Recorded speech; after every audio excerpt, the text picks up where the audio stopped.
we have to talk about Andor. As a community, we got to come together and talk about how amazing this show is. Last week's episode, despite only being, 50 minutes, crammed in so many Easter eggs, Starkiller armor among them, but it was tastefully done. It was done the right way. It wasn't just blatant fan service for the sake of making a few nerds happy. It was very well done. Part of the story, cohesive, and the character of Luthen is just so interesting. We're going to talk about that. Got a bunch of guests coming on the show. If you're just joining the stream right now, in Discord is going to be the join link later on in the show. We're going to have open lines. Anyone can join. And I want to hear what you think about this show. Also, in our news segment, there's an article that popped up that's very interesting. I'll just say that. And then finally, our game, we're going to play obscure Star Wars quotes. You guys remember it from last week. It's going to be a whole lot of fun, but I'm glad you guys are here. We're going to have a fun time. So, hello and welcome to Coffee on Korriban.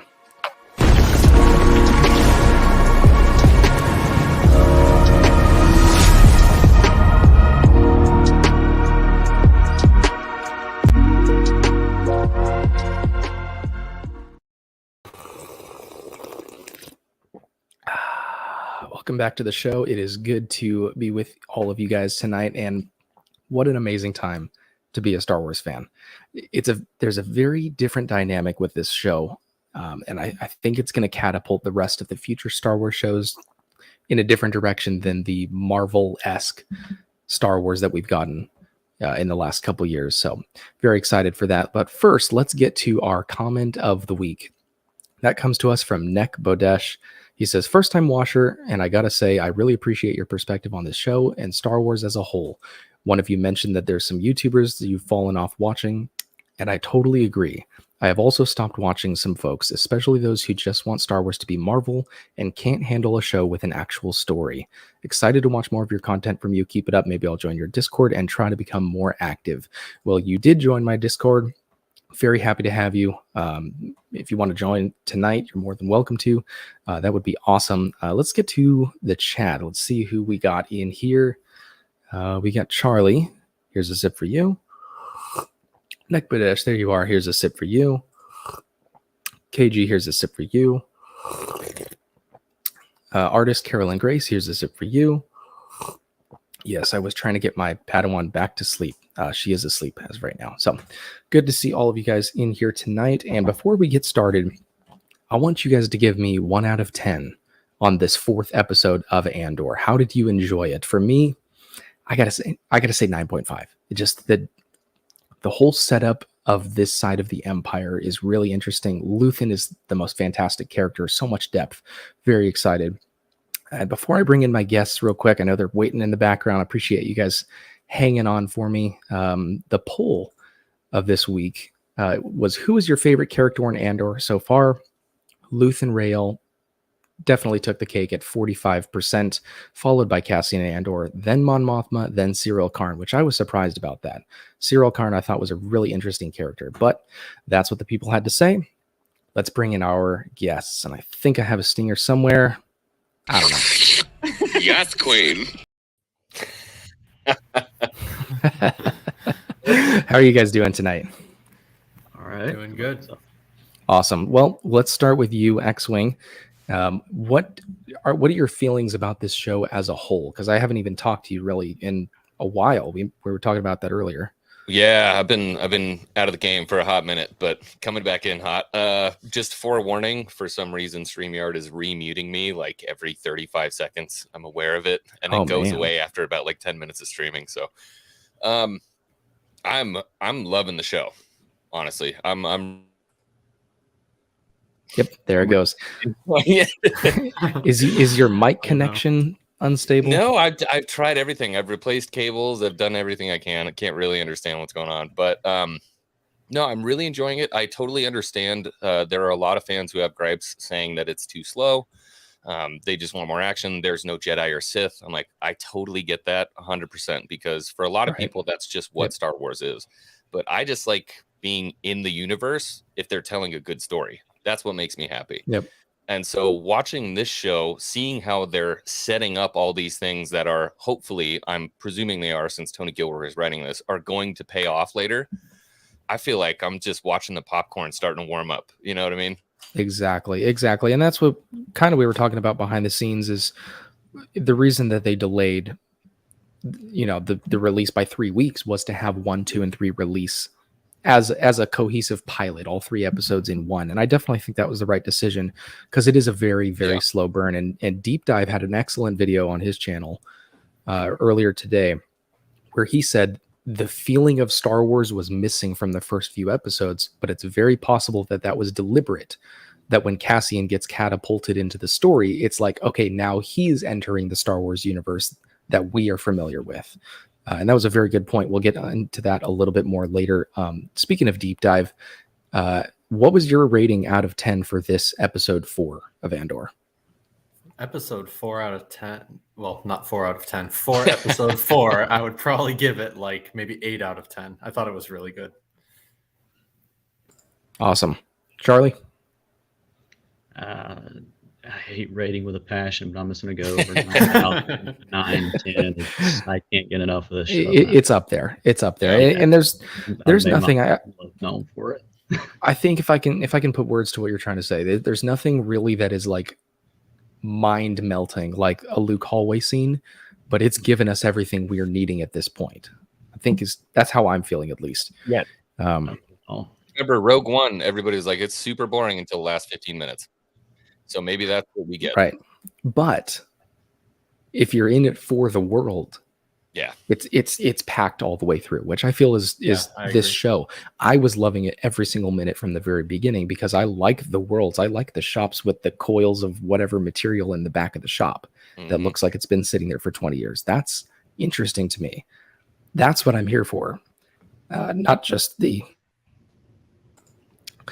story and the action. So I don't know. I'm really enjoying this show. Yeah. And I had another question I wanted to ask you guys, but I have no idea. Oh, I remembered. What is your favorite Easter egg? Because I know we got a buttload. Anyone can go.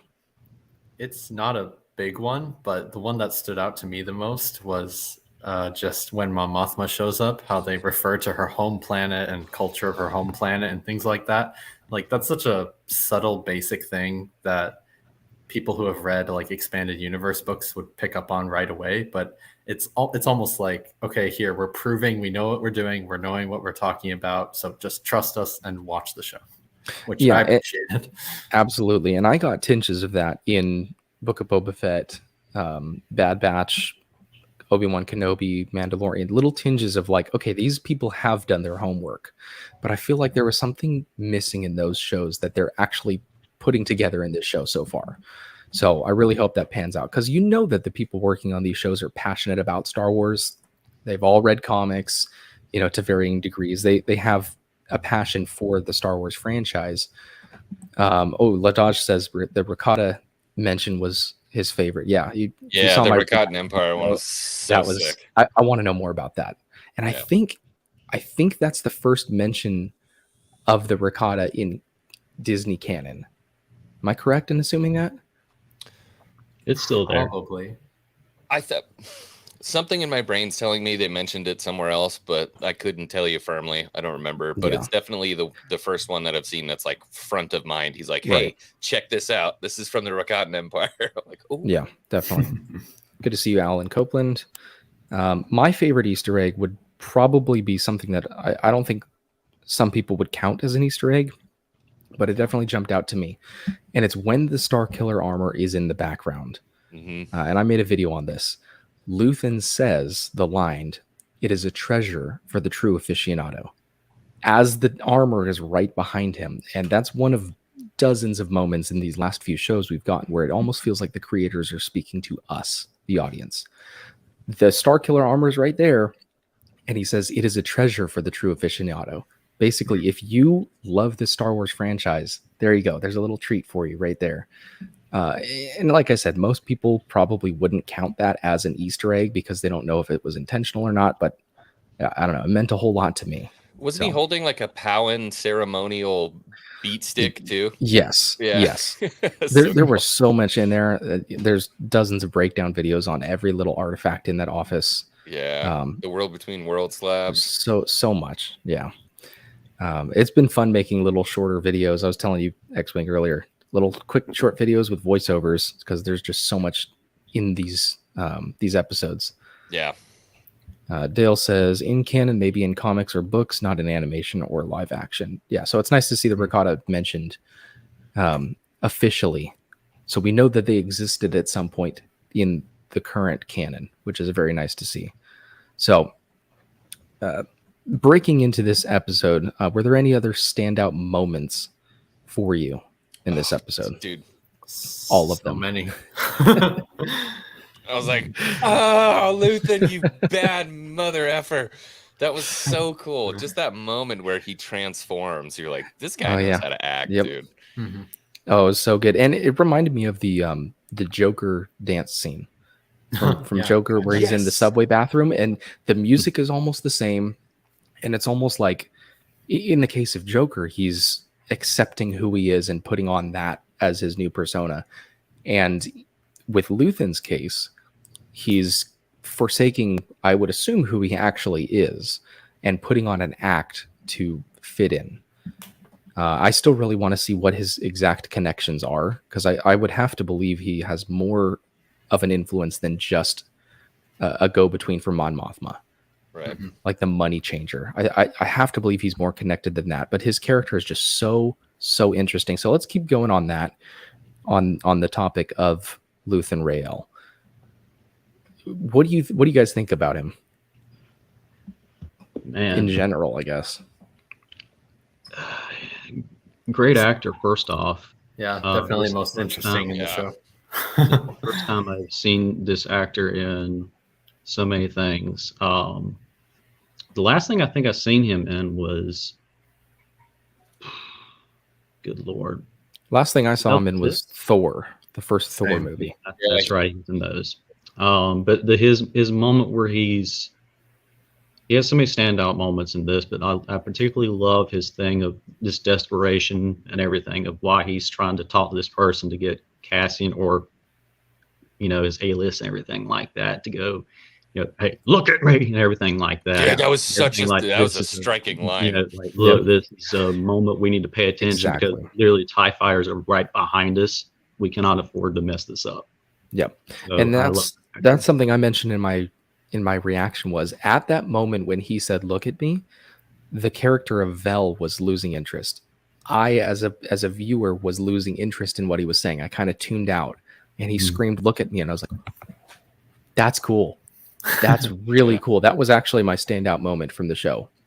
Was him. It's such an interesting character because he's like, "No, you don't get it. This is so serious. Like, this is people's lives we're dealing with, and if we don't act now, the chance is going to be lost forever." And he tells her, "You wanted to lead. This is the way it has to be."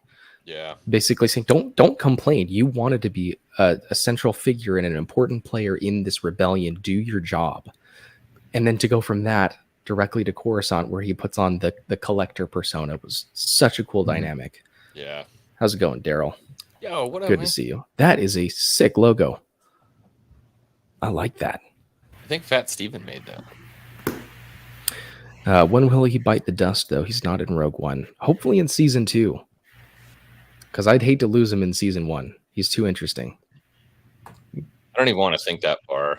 Like, Mm-mm. Anytime you hear about like a sequel or a second season, I'm like, God, I hope it's not bad. I'm just enjoying season 1 so much. Like, I just want to like bask in this goodness. Yeah. I think he's got some wisdom to pass down to Cassian or Caleb. Caleb. Yes, his name is A-list that he was going by and everything like that until then. But yeah, Clem. that- Clem. So I made a mistake in the video I posted earlier today. I don't know if any of you guys caught it. It was K2SO in this episode, or in this first season, which is cool. I didn't know if that was officially confirmed or not, but Google says it is. Alan Tudyk is part of the Yes. cast for this first Justice season. Science. good. Yeah. I don't know. I hadn't heard it being confirmed before that Tudyk was in this. I've been off of like all leaks and I don't know. everything. I'm not touching it. Okay. Well, Google said so. But also farther down in the cast list, there was Gary Beadle listed as Clem Andor. And I was like, I don't. Clem Andor is Cassian's fake identity in this episode. Like, how does that make sense? But it's his adopted dad, is Clem. So that's another dynamic. Yeah. The guy that's with Marva Mm-hmm. is Clem. So that's cool. Like, choose a name for yourself, and he chooses his dad's name. That's pretty cool. That is awesome. So I didn't missed even that catch in the. Yeah, I missed that. This table is very square to me. You know what? It absolutely does. Let's make it not a square. It's all these jaw lines. It's just too many right angles. I have the circles. I don't have the jawline. There you go, Where are there you you go. at? Give me a second, Obsession. I'm trying to find you. I don't know where you is. There you are. All right, link Did you incoming. see? So did you see too? Just like a nice little sidebar while you're grabbing him in. The figures they released for Andor. Like minifigures? Yeah, Or Hasbro, like- like Hasbro PulseCon. No. We're getting a Bix figure, so I think she's going to come back into the show big time, which is fine by me. I mean, Mommy Bix is. I like Mommy Bix. It's very pretty. Adapted, kidnapped. Huh? My name, Jeff. I don't know. Yeah. I'll be right back. Ooh, that's fancy. But yeah, this is just so interesting so far. There's so many layers. As I can't remember who said it. Oh, T Money, good to see you. Ted's Nerd World, good to see you guys. There's so many layers to the story. All the characters have depth and they feel real. And Father Time mentioned last week that some of the characters feel wooden and not that interesting, but they fit their role so well. Like what's his friend's name? I don't remember. In the the guy that was pulling the wire, Brasso. That was it. Brasso is very one-dimensional wooden character, if you want to argue that, but that's his person. He just pulls wire in the day, and that's all he does. That's his life.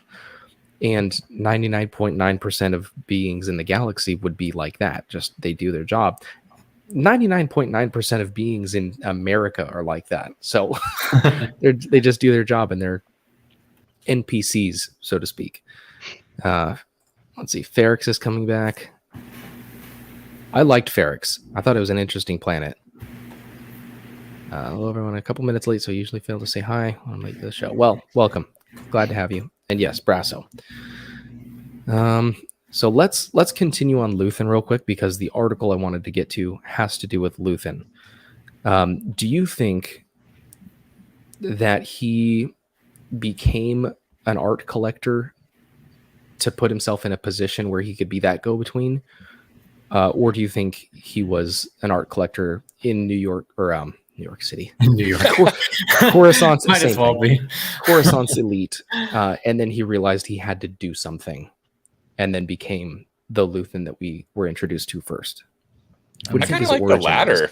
I like the latter more, because if he's like a historian, then history's bound to repeat itself, and so he sees the Empire coming. He's like, I have to do something about this. But that also doesn't really explain a background of knowing like military operations and Sure. all the things that you have to do to be an effective rebel leader, not to mention a covert one at that. So Sure. I don't know. So I would think that it would be a cool idea if he were like a Republic commander, and then the Republic fell. To rebels. Right. Carry on the torch. I don't know. There's a lot of time between Order 66 and where we're at. Yeah. So anything's possible. But Doesn't I want to have- know his backstory. Yeah, he doesn't have a love for the Empire. Who thought? So I don't, it's probably one of those and everything like that with Mon Mothma and all that sort of stuff and everything. That just whenever everything went to Hades, after Order 66 and everything like that, I just wanted to do something about it, and possibly could have been one of Mon Mothma's friends, Bail Organa's friends, someone like that, or we're just like, hey, let's go ahead and do this and everything like that, but can't do it like this, so we're going to need some incognito disguises, so let's go with the most completely different thing than we got to blend in pretty good. So let's do this. And just, for lack of better words, just takes out someone, assumes their identity, and just takes over that way. And so I heard some discussion about, is the collector the real person, and then he's acting to be the military part of him, and I don't think so. I don't think so at all, because if you noticed in that same scene, the dress up scene, he got his robes on, his hair, his rings and stuff, and he did the little hand thing, and then his visage dropped, and he walked away as the military Luthen. So it's totally, completely an act. So I don't know if you guys have heard any of the speculation about this, and I paraphrasing here. Star Wars Meg had brought it up. I haven't done any research on it yet, that Jocasta Nu actually had an assistant, and it's rumored that he knows Jocasta Nu, which also blends in with the idea that she's got access to all this different stuff from the Jedi archives. Why he might have that Rakatan power crystal. Why is his ship powered the way it is because he was in close with Jocasta Nu, which would also kind of explain his allegiance and why he has the stuff that he has and the backing that he has. No one cared who I was until I put on the wig. I love that comment so much. That's funny. But that's a really interesting thing to think about. Like, was he involved with the Jedi Temple records, or was he just a fellow historian who Jocasta Nu would probably have a lot of connections Luthen to saved other Grogu. Let's spread that. Let's for sure spread that. Yeah, we'll make that trend on Twitter. Hashtag Luthen save Grogu. Yeah. May have a Jedi relative or something. Yeah, that's similar to what you were mentioning, is if he had connections to Jocasta Nu. I doubt he's involved with the Jedi Order in any, or was involved with the Jedi Order in any way. Doesn't seem like his personality would be along with that. But I'm sure Jocasta Nu had connections and acquaintances in records keeping and history and that sort of thing. So that's very interesting to think about. Speaking of Luthen, it's time for the news from the stars. From the farthest corners of the galaxy and every channel in the holonet, we bring you news from the stars. So apologies in That was advance. I'm working on production value. So apologies in advance for this article.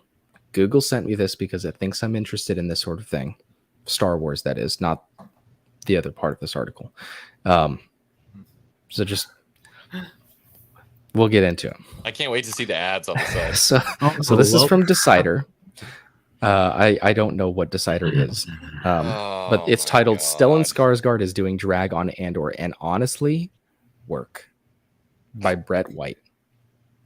So that's what popped up on my phone as a notification, and I thought to myself, really? What? What have you been up to on the weekends there, Coffee? What have you been doing? What? I promise Google thinks it knows me. I swear. Oh, where's my... Yes, queen. It's probably not the last time I'm going to play that. Oh, God. Okay, so let's see if these are ordered. Nope. Where is it? Okay, I've already written a lot about how Disney Plus's Andor is redefining what it means for a story to be a Star Wars story. It's dramatic, it's personal, it's patient, it's intense. It's a serious show about serious stuff. There's something else going on in Andor, though. Something that's less serious and more fabulous. You have to say it right. And less serious Fabulous! and more fabulous. I'm talking about Stellan Skarsgård's performance as Luthen Rael, a relentless leader of the rebel. Please stop. I'll read it as a drag queen. Okay. A relentless leader of a rebel cell who will stop at nothing to topple the Empire or die trying. And honestly, episode 4 revealed that Luthen is also doing drag. He's doing drag, mama. He's serving looks and stunting pretty. He's the queen from Coruscant City. That reminds me of Saturday Night Live. The guy's like, Stop.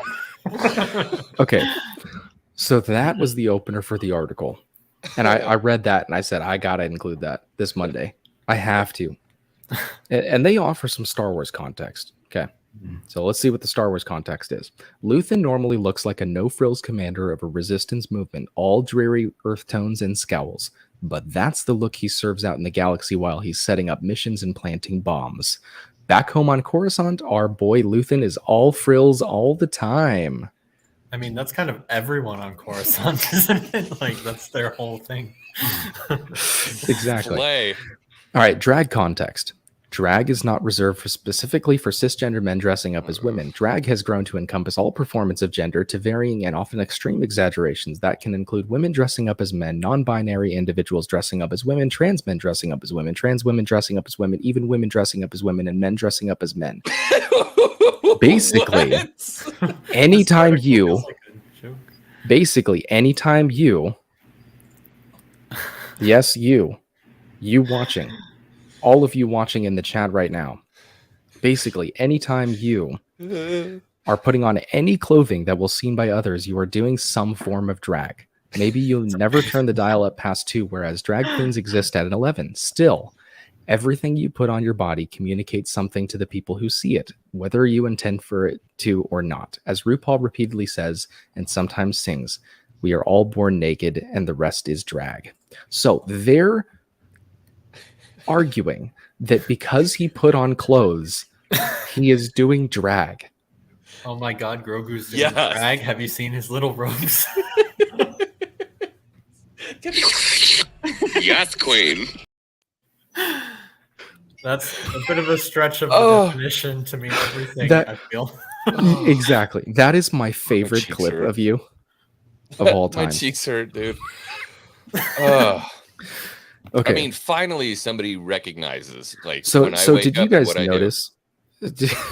So did you guys notice in Return of the Jedi when Luke walks into Jabba's palace doing drag? Do you know when Obi-Wan and Qui-Gon go to visit Gungan City and they put on the thing? That's drag. That's drag. The rebreathe. That's drag. Yeah. Bruh, it's drag. Padme and all of her Naboo stuff. Oh, that's so much drag. Drag, bro. That's so much drag. Yeah. So, She's okay, like, where's the next Screw one? your trade federation. So Luthen could be a...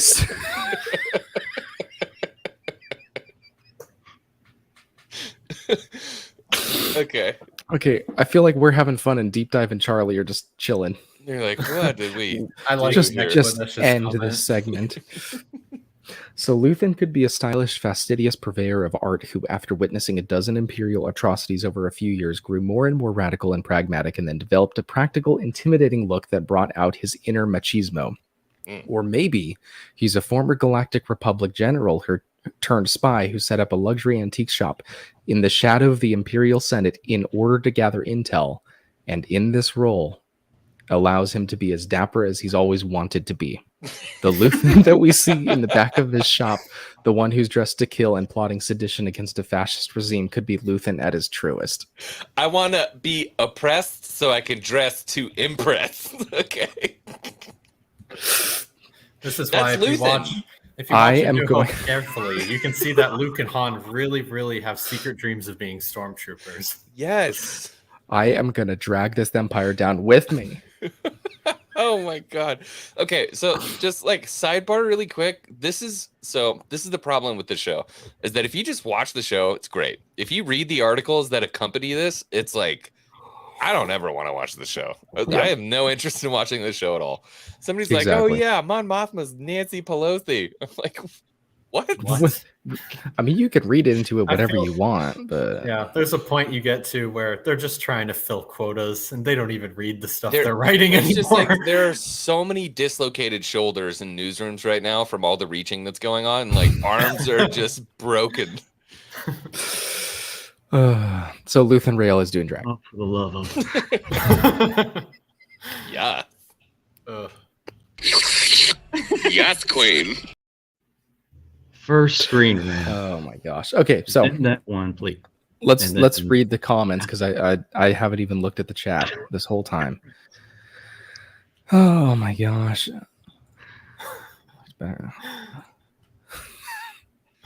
It's just a disguise. No, it's drag skies. It's just a face. Luthen slays.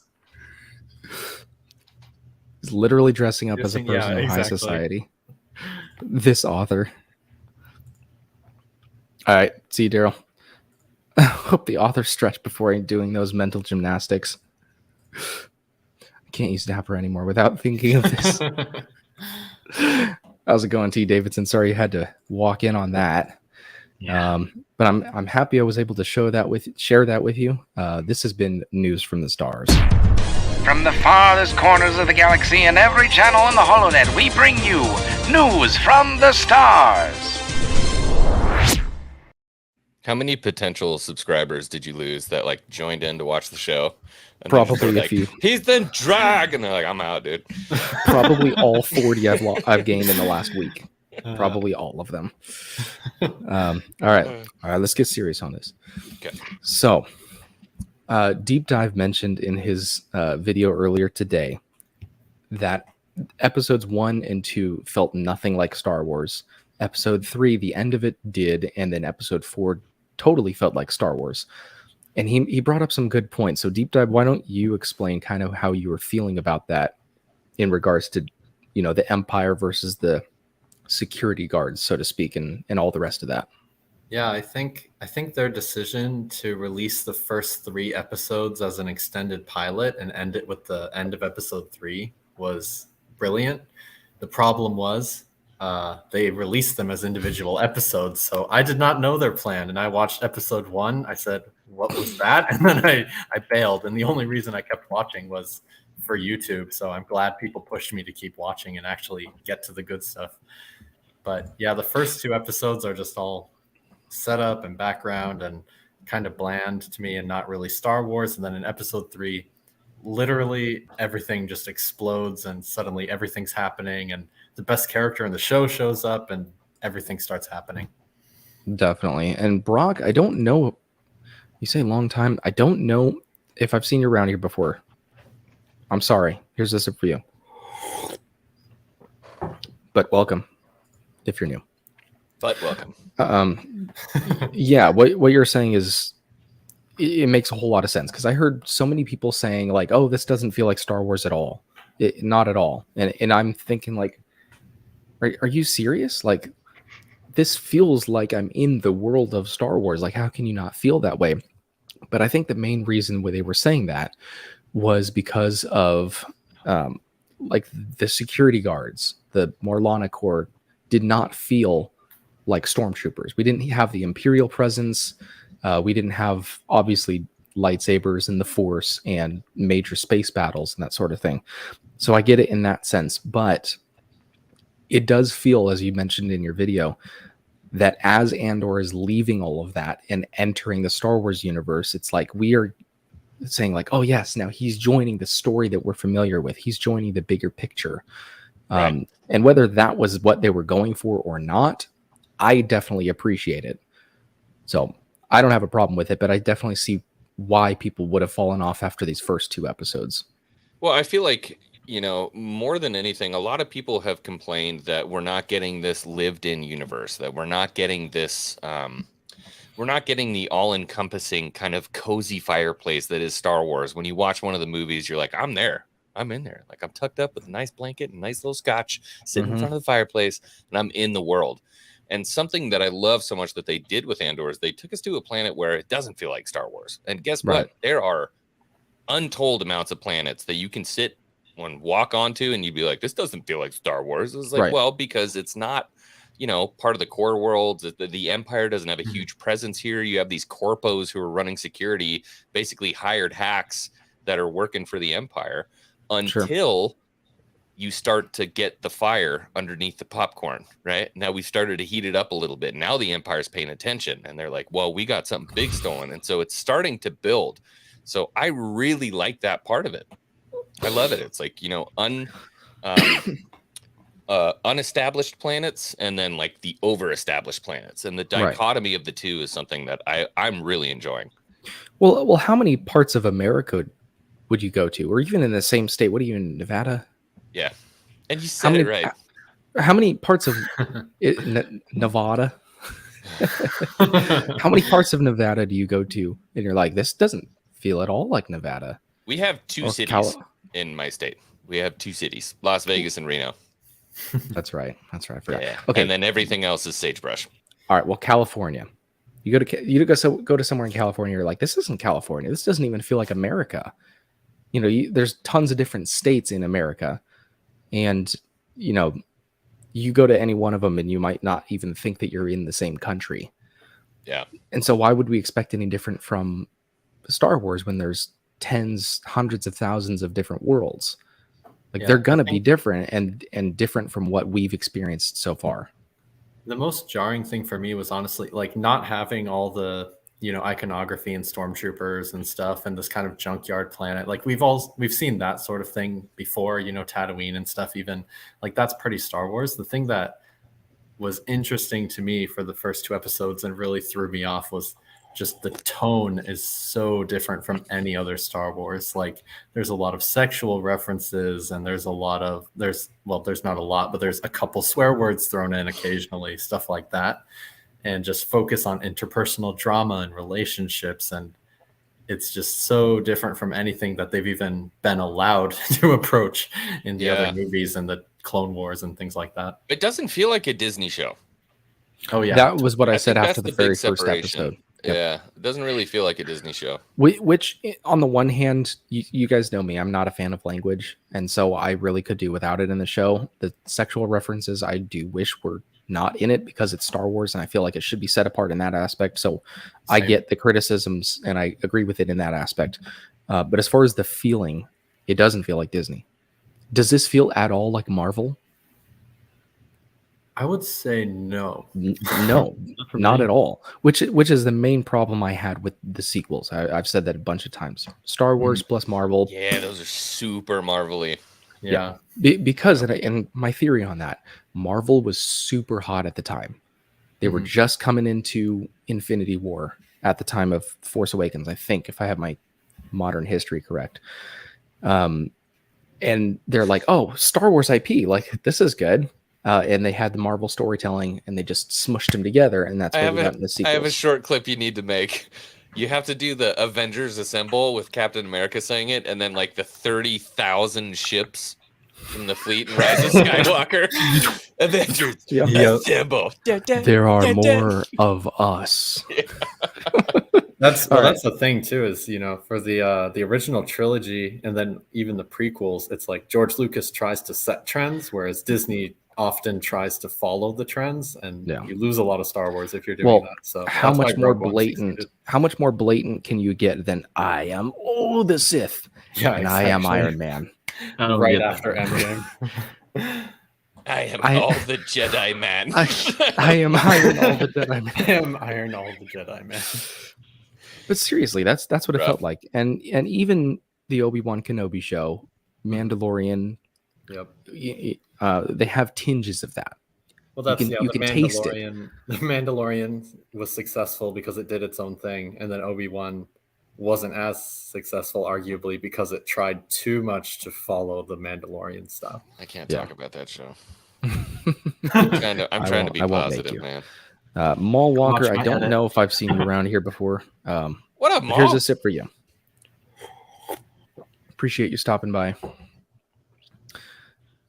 So it doesn't feel like Disney, which is a good thing, because Disney is a company I have my own issues with, but Disney storytelling is another thing. The modern Disney storytelling is nothing like the stuff I grew up with. Yeah, I feel like 90% of the gripe that people have with the Star Wars that's coming out is with the story group. I mean, the visual effects department has been doing They've been doing really, really well. Really well.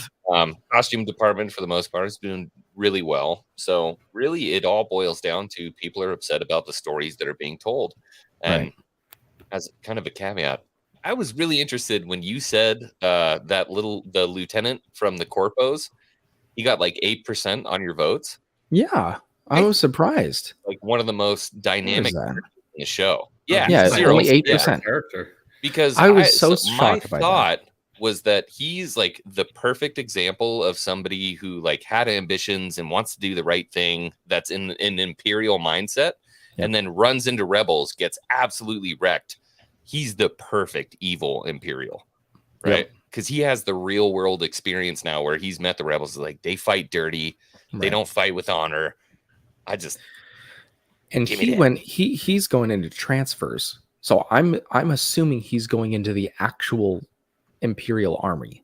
I think so. Well, I mean, he's with his mom. That's what I get. Well, I mean, I'm sure he's there visiting, and then he's there to be transferred, and then he's going to actually get implemented. Now, that begs the question: is he going to be involved with the Empire and actually witness killing and the destructive power of the Empire and realize I don't want any part of this, or is he going to use his new position to track down the rebels and become even more aggressive? He needs to be evil. I think if they go the Disney route that I'm expecting, he's going to end up being a rebel. If they go the route that they should for the good story, he should be like the most hardcore, scary Imperial you've ever seen by the end.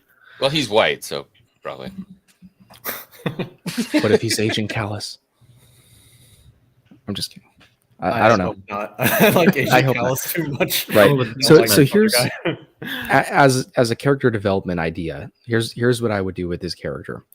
I would make him be so driven by his desire to do the right thing and to attain order, and by extension to atone for his failures, that he becomes the ruthless, killing leader that he never wanted to be, because in his mind, I have to achieve order. I have to fix this. I have to make it right. I have to serve my empire. That's how they set him up. That he becomes that. Yeah. So he starts with good intentions, but he delves into that so much that he corrupts himself. That's really what I would like to see that would out of his character. I really don't like the character right now after what we've seen of him so far. But if they did that, then I think he would be good, and it would be like a really, really nice arc overall. Yeah, super broken and overcome by rage, but his motivation is still, in essence, pure. He wants to do the right thing, but he's so overcome by the desire to do that he's not thinking rationally. Are you good, Charlie? I feel like you just went Super Saiyan right there. I'm fine. That dude could go two different ways. What you just said about the good guy thing, which if you do it right, but spoiler, if that happens, that tends to go, you're not going to survive. Either way, probably not going to survive. But if they do it in like the darker way, or going like more more harder, more darker and everything, it could be a nice little thing, just like how you've seen Full Metal Jacket, what happened with Private Pile. So that's it could go both ways. That's a good point. Yeah, never seen it. Oh, guys. Big announcement. I finally passed again. Oh, congrats, man. Star Wars Obsession. Oh. In subscribers. We've been neck and neck for so long. Race? Yeah, awesome. I got in my one now. I think it's because of Brock. If you just subscribed, then it's because of you. So thank you. I'm going to make like 90 fake accounts and just subscribe to coffee. Oh, it is so good. That's not where it's really good. Is that Father Time? Yeah, that's my dad. It is the best. Awesome. That video is so funny. All right. Getting back on track. Please don't pull that up again. All right. Well, it is time to play the game for tonight. This is obscure Star Wars quotes.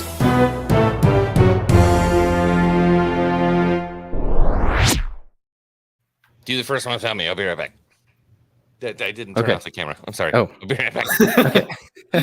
All right. So you guys know how this game goes. Everyone in chat, if you guys don't know, Father, who's that guy? Brock says I'll go unsub from him. Oh no! Hey, if you unsubs and resubs, you got to win twice. Twice the no. All right. So this game is called Obscure Star Wars Quotes. The way that it's played is I'll bring up a quote. Just the words. I'll read it out loud in a neutral tone, And you guys will have to guess the context, either what movie it's from, what scene it's from, who says it, who they're saying it to, something along those lines. We got 7 in here for tonight, so it should be a fun time. I'm sure between the 3 of you guys, you can find it out. Chat, you're welcome to play along, because if none of these 3 guys get it, then I'll pick a answer from there. Every correct answer, you get 1 Republic credit to be paid out when you arrive on Coruscant. So, never. Is that equivalent to like 7 whoopee whoopee? Okay, I can't see these right here, so we're just gonna go with this one. The first one, I don't know. This one. You may dispense with the pleasantries, Commander. Lord Vader. Context. Who says that? Episode 5. Return of the Jedi. 6. Vader 6 on the Death Star? Oh yeah, Mhm. when he You may arrives. dispense with the before pleasantries, Andor Commander. Unexpected pleasure. We're honored by your presence. You may dispense with the pleasantries, Commander. I'm here to put you back on schedule. Nailed it. Very nice. Very nice. All right, we're 1 out of 7 so far. Let's go with movie. this one. We must persuade the Corporate Alliance and Commerce Guild to sign the treaty. Someone else? I got the You got it? Count, yeah. Count Dooku, Attack of the Clones, Dooku. Lord Tyrannus. Obviously it's prequels, During but the movie. that was not coming to mind. We must persuade the Commerce Guild and the Corporate Alliance to sign the treaty. What about the senator from Naboo? Is she dead yet? Very nice. I hate Very myself nice. because that's like my favorite part of the prequels is Yeah. everything Geonosis. Yeah. All right. Well, very nice. You got that one. Let's go with. Did I do this one already? No. It won't be long before the armies of the Republic track us here. Is it? All right, me and Charlie got one. Deep dive. It's on you. Newt Gunray, Utapau, episode 3. Is it not Newt Gunray? So It's someone. It's Let me someone bring it up there. here. Who was It it? won't be long before the armies of the Republic track us Oh, here. Grievous. It's Grievous, right? General Grievous. Yes. It won't be long before the armies of the Republic track us here. Very nice. 1 credit. Thank you. 1 credit to your name. All right, let's see. Did I do this one? The Republic is not what it once was. The Senate is full of greedy, squabbling delegates. Got this one. Original. You got it? Original. Palpatine, Coruscant, episode 1. Right? Nice. Isn't it? Where's No? my where's my There is no civility, only politics. The Republic is not what it once was. The Senate is full of greedy, squabbling delegates. very nice. Dude, I need to do another rewatch of the prequels right now. Seriously. And that's my whole thing is every time I watch a Star Wars movie, there's a new quote that stands out to me that I think I've never heard that before. How did I miss that? Every time.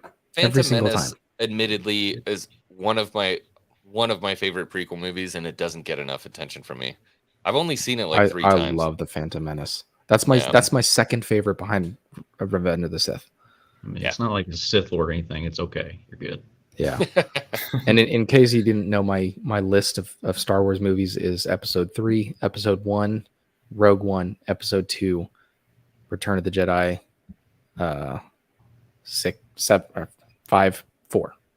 No, 4 or 5. No, it's okay. You like 7. You like 7. It's fine. 7. I heard. Oh, but everyone, don't forget what Xwing likes. My Star Wars confession for the day is that I actually really liked The Last Jedi. Oh no! Do not ever clip something like that again. That is It's fake news. Okay, you see what they do? Is like CNN. They take clips and they doctor them to try to make me look like something I'm not. And I've been holding that blackmail in for a long time, man. Oh my god, Come on, man. dude. I don't even work for that company anymore. I know. Speaking of which, I got burned pretty bad earlier today. So that was karma for what you did tonight. I know. Preemptive karma. I like it. Yeah, it was. I took a cap off, and the cap and the Schrader valve core just blew off. Oh, you freeze burned your thumb. Yeah, that's what you get, man. Yeah. What was it? 410. 410. Yeah. Yeah. Supposedly, people say R22 burns worse. It does. Does it really? Yeah. I haven't been burned with R22, so I don't know. Not great. Anyway, HVAC talk. Let's get on with the show. All right. I did that one. Let's see. Qui-Gon always spoke very highly of you. I wish he were still alive. I could use his help right now. Yeah, that's Dooku when Obi-Wan's in his little gimp outfit on Geonosis, right? It's a great pity that our paths have never crossed before, Obi-Wan. Qui-Gon always spoke very highly of you.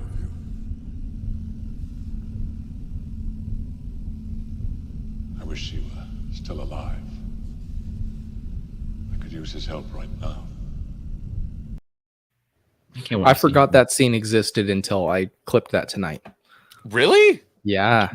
Not the whole, not the scene as a whole, but that line specifically. I had forgotten. You're like, damn, he's got love for a Jedi. Wow. Okay. Dooku's not like it's a very interesting question. Yeah. Because he was sincere in saying that. The biggest flaw of the prequels. The whole reason he did it. Not in episode 1. All right. But the books, man. Oh my God, there's so much good from the books. They're so good. KG says I should give episode 2 another chance. Absolutely. What was Dooku's other Padawan's name? Does anyone remember? Rael? Yeah, I know who you're talking about. The gruff Yeah, guy. he always wore like crappy or cruddy clothes and stuff. Yep. Yeah. I thought his that name was in the Rael. Dooku Jedi Lost audiobook. Yeah. Which was fantastic. Highly so recommend that audiobook. Audio drama, actually, with voice actors and stuff. They did great with that book. Definitely go check that out. I think we got. Let's see. I will petition immediately to have you set free. And then the other person says, well, I hope it doesn't take too long. I have work to do. So that's 2 people speaking in this one. I will petition immediately to have you set free. Well, I hope it doesn't take too long. I have work to do. I mean, it sounds like Obi-Wan, but I can't pinpoint Yeah, I it. kind of feel like it's the same scene we just watched. It's episode 2, Lord Tyrannus and Obi-Wan Kenobi. As he's spinning around. Yeah. Another This has nothing to do with me, I assure you. I will petition immediately to have you set free. Well, I hope it doesn't take too long. I have work to do. Very nice. Man, so we got Attack of the Clones all over this. I know. So as it turns out, the easiest one was somehow last in order. So you guys should have no problem with this. The death toll is catastrophic. We must bow to their wishes. Ray, episode 8. I don't get that reference. Well, we all know. My Star Wars confession for the day is that I actually really liked The Last Jedi. Delete that. The war drums in the back are what really sell that clip. Delete that. All right. You guys know what that's from, right? C.O. Bibble. All right. I was going to make sure you got his name. The death toll is catastrophic. We must bow to their wishes. You must contact me. Very nice. All right. Well, you guys killed it. I was pretty confident between the 3 of you that you guys were going to get all of them, and you did. So, I don't know, 3 credits apiece, and that is obscure Star Wars quotes.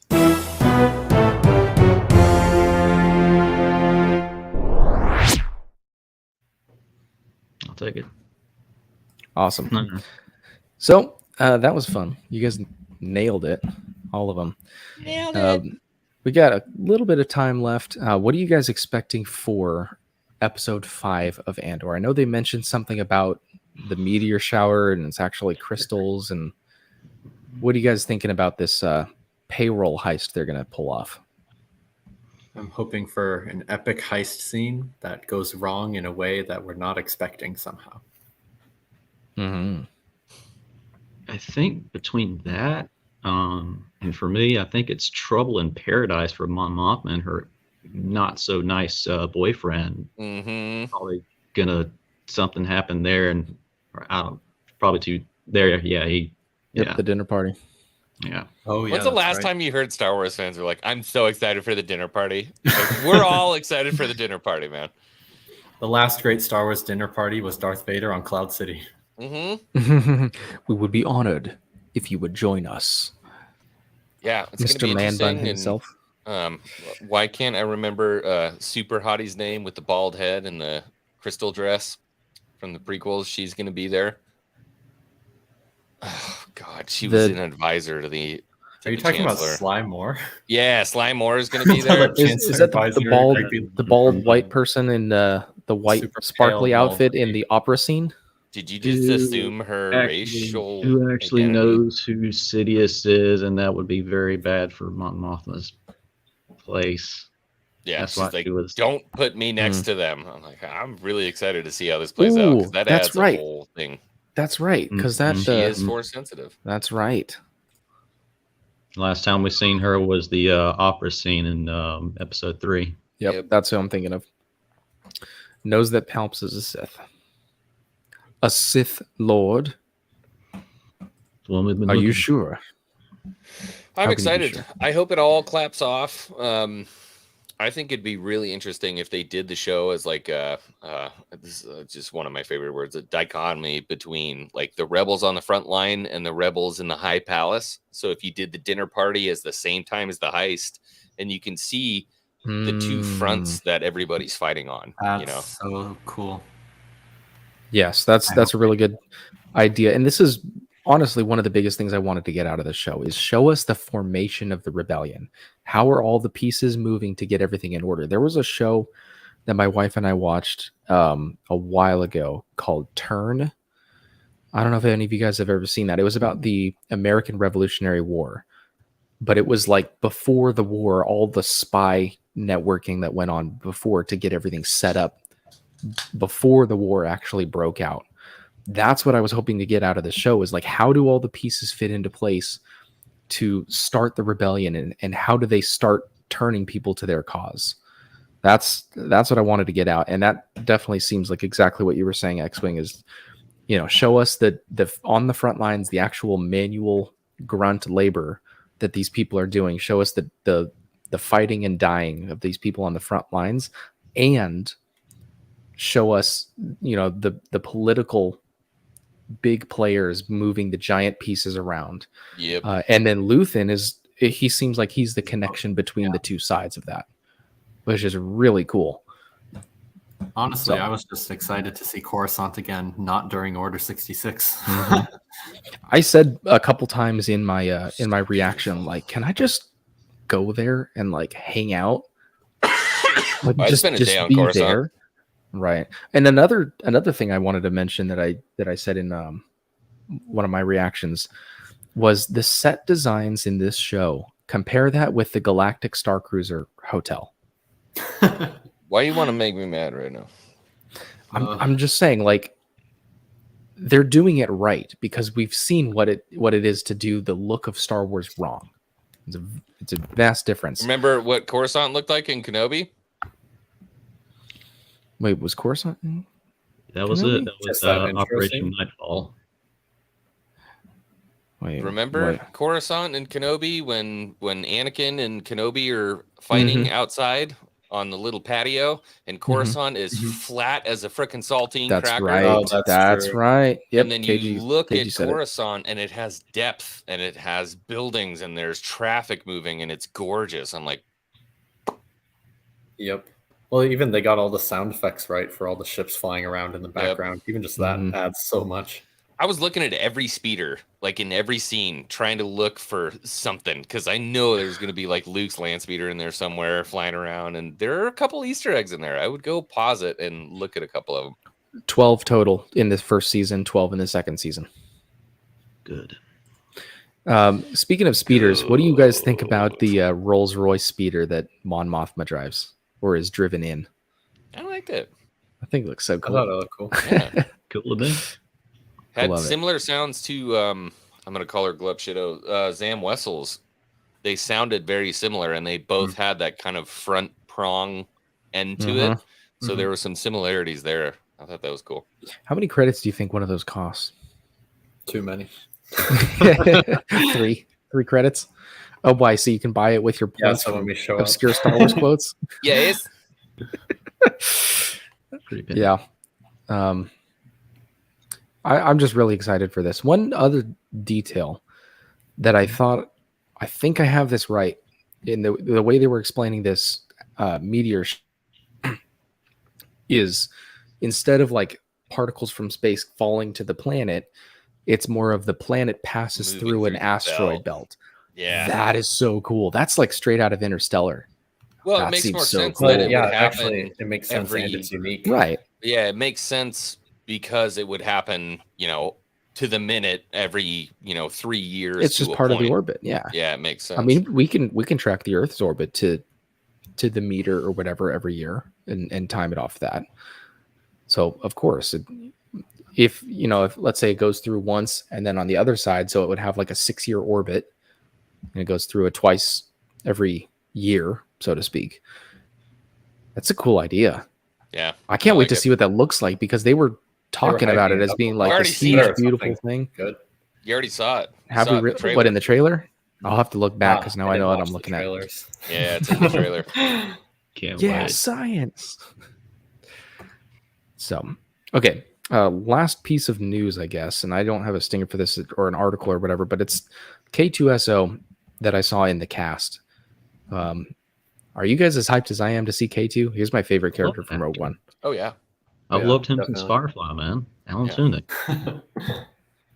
So I wonder if there's going to be any meeting between B2 Emo and K2SO. Wonder if K2SO will be introduced as one of the Imperials for a while before he, What if B2 hacked. is the droid brain they upload into K2? What if Andor don't like takes that. B2 and puts him into K2? Yeah, I've heard that I don't like theory that too. at all. I don't like it that either, sounds though. like that sounds like Solo, Yeah. the Millennium Falcon. I don't like I'm that just at all. saying. I mean, it kind of makes sense. That's his attitude is very much like B2. I did notice that. Or maybe no, because that would make it kind of like a pet. I was gonna say maybe something happens to B2 and he needs a sidekick droid. Let me ask you this: who voices B2? It is crap. I don't know. Oh, it's the guy that did the sounds for BB-8. I just looked up some articles who and that it looks like it looks like K2SO is going to be here for season 2, not for season 1 though. Well, either way, if that's the case, I do hope we get introduced to him as an Imperial droid, and maybe they have to reprogram him on one of the missions, and then he ends up staying with the team. That'd be kind of cool. B2 emo. Yeah, that would be awesome. Got a Terminator, man. Love it. It's gonna be B2. Just be ready for that. That sounds Disney. It does. I don't know. Who if I makes like the that. show, man? I mean, come on. I don't know about that. Any closing thoughts? Anything you're, explicitly looking forward to next episode? Anything else? Just happy to be happy, man. I'm honestly really happy that you're happy. A lot of people have said that.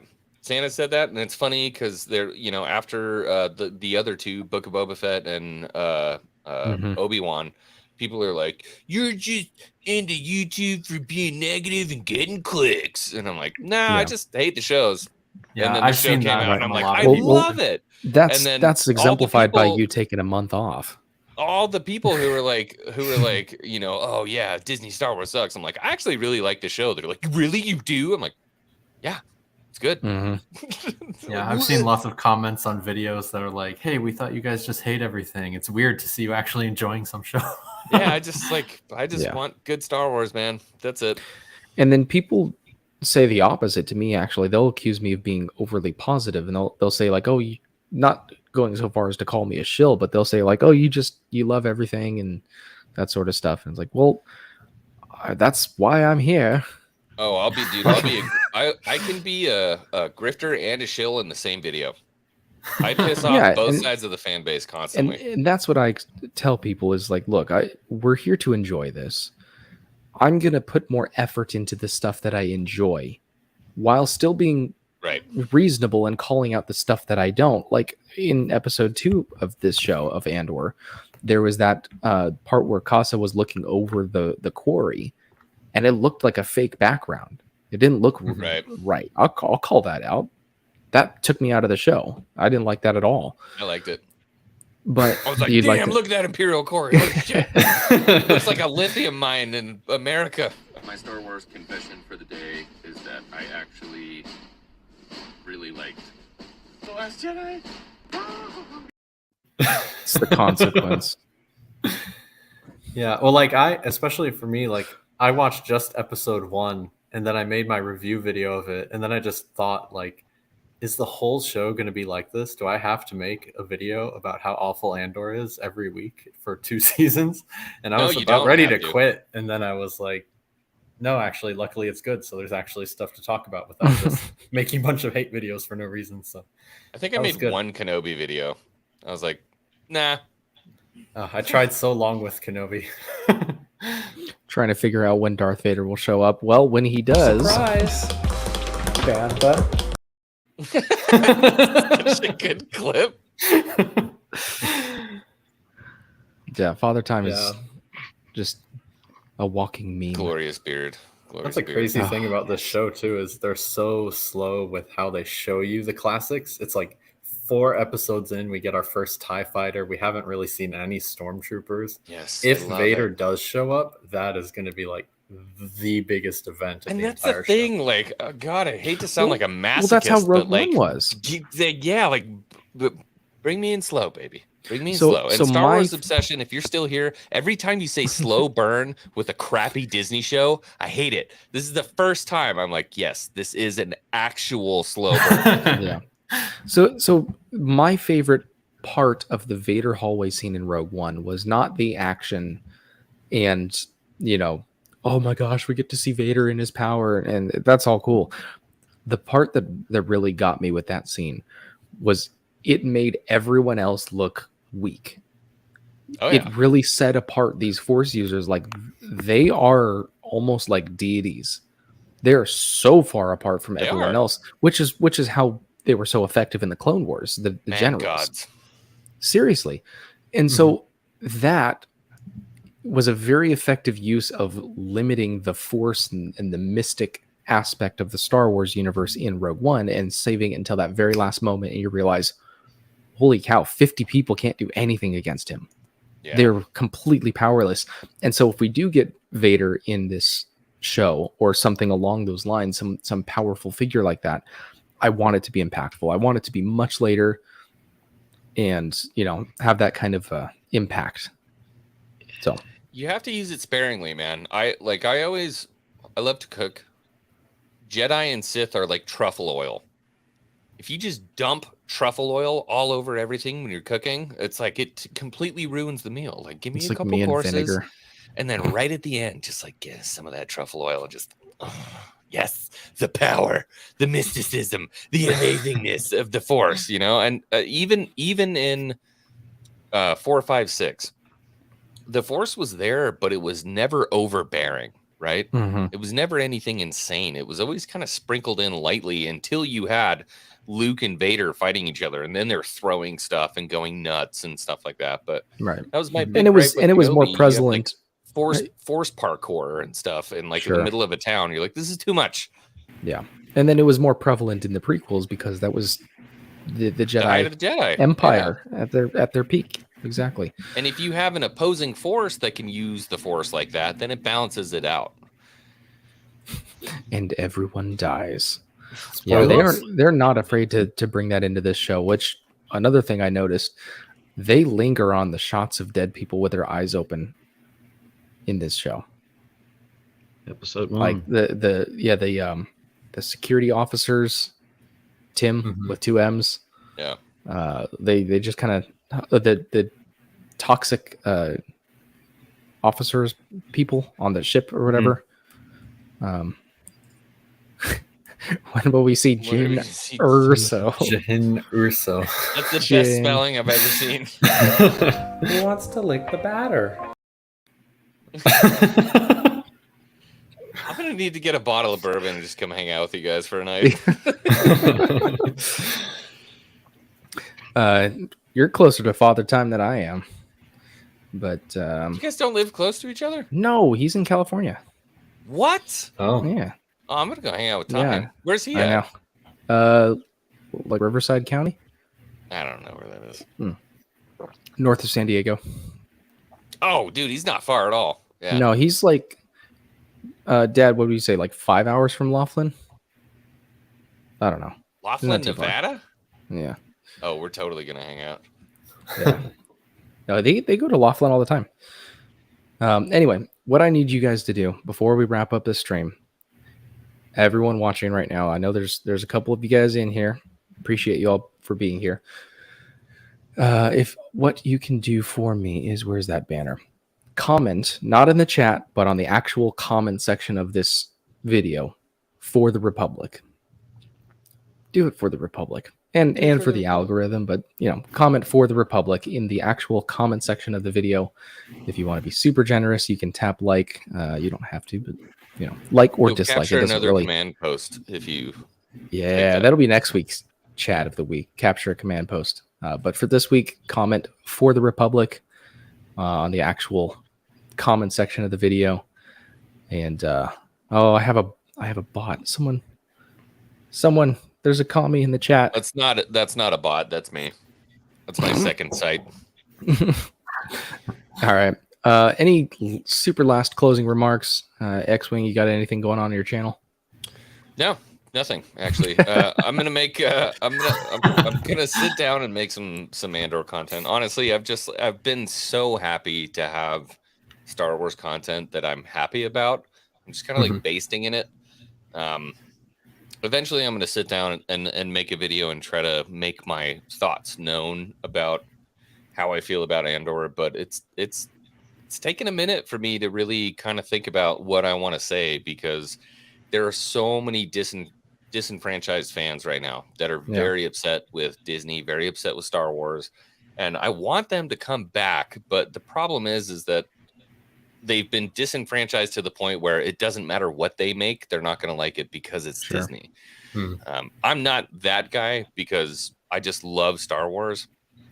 And I want to be in that universe. So there's a very fragile balance in trying to make a video that makes sense for people. Yeah. To maybe try to drag some people in to be like, dude, give this a chance. Watch it. I promise you're going to like it if you give it a chance. Just a chance. 4 episodes. That's what it takes for the show. Seriously. It's better than She-Hulk. Slow burn. That's all I'm going to say. Low bar, but okay. And everyone in chat, I just put Deep Dive's link right there. I'm going to get Xwings real quick. If you guys aren't subscribed to them, please do. That would mean a whole lot to me. You don't have to, but we greatly appreciate it. Yeah, I'm down like a hot bunch for not being on YouTube for a hot minute. Congratulations as well. You hit another milestone. What, I did? What? Oh yeah, you did. Yeah. Congrats, dude. That's awesome. Marriage is the best. It's up there with having kids. They're pretty awesome. Yeah. I honestly, it's been so long since I was not married. I mean, not super long. It's 5.5 years.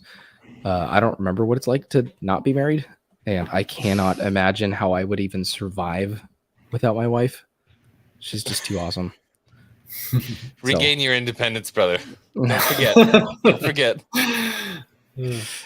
No, I need that support. Father Time Sledge Hate. Yeah, that was fun. Yeah, that guy was I was thinking about reaching out to him and inviting him on the show, having like a legit conversation. Last week's stream, it was the most brutal. I'll send you the link. I clipped it as its own video. The most brutal review of the first 3 episodes of Andor. Really? Oh wow, the first 3. Yeah. Yeah. I'll send it to you too. Deep dive. I don't really want to watch it. Brutal. Deep dive. What do you got going on your channel? 2 new videos out this morning, both on Andor. More Andor reviews as things get good. I watched episodes 2 through 4 over the weekend and just was like, oh no, I need to make videos on these. My first video was wrong. I didn't know. Yeah, more Andor content coming, other fun things that I haven't had the time to make, but we'll be making more fun things later. So yeah, check it out. Awesome. Charlie, final thoughts? I'm loving this show. I love every bit of it. I have nothing bad to say. Just do not stop my joy for the love of Tom Cruise. Yep. For the love of Tom. Yeah, it's just fun. You have to have fun with it. And Oh, it's I very have one fun beef. I have one beef. Share with your the show. beef. Share your beef. They've effed up the music every once in a while. Do you remember the scene where he's walking through the junkyard and it's like Ocean's 11? It's like hi-hat and snare drums. Yeah. I'm like, what is this? Yep, I noticed that. And it was that's it. Like yeah. I know what you're talking about. I didn't mind really it. Weird. I didn't mind it. In a Star Wars movie, I would hate it. In a Star Wars show, you can I'm okay with it. The rest of the music, especially like in the indoor settings where it's the more of that like space techno stuff, I'm loving that. That feels like the cantinas from KOTOR. Like on Terrace, the different cantinas. Kinda, that's what it reminds me of.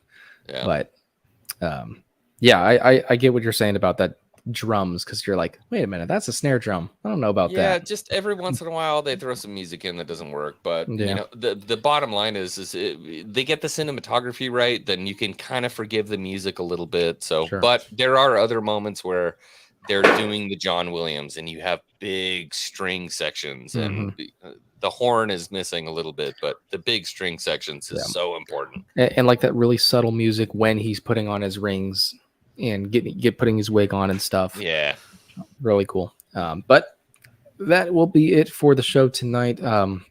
Very, very much looking forward to the next episode. Whether we see the completion of this payroll heist or not, I'm just really looking forward to it. And the detail and the realism is the kicker for me. So I'm really excited for that. Everyone, thank you guys for joining. Everyone in chat, very nice to have you guys all be with you guys tonight. Remember to comment for the Republic in the comment section, if you would be so kind. That's gonna do it. I really appreciate you guys for watching. If you've been here from the very beginning, I really appreciate your time. May the stash be with you, and I will see you wherever I happen to see you in the galaxy.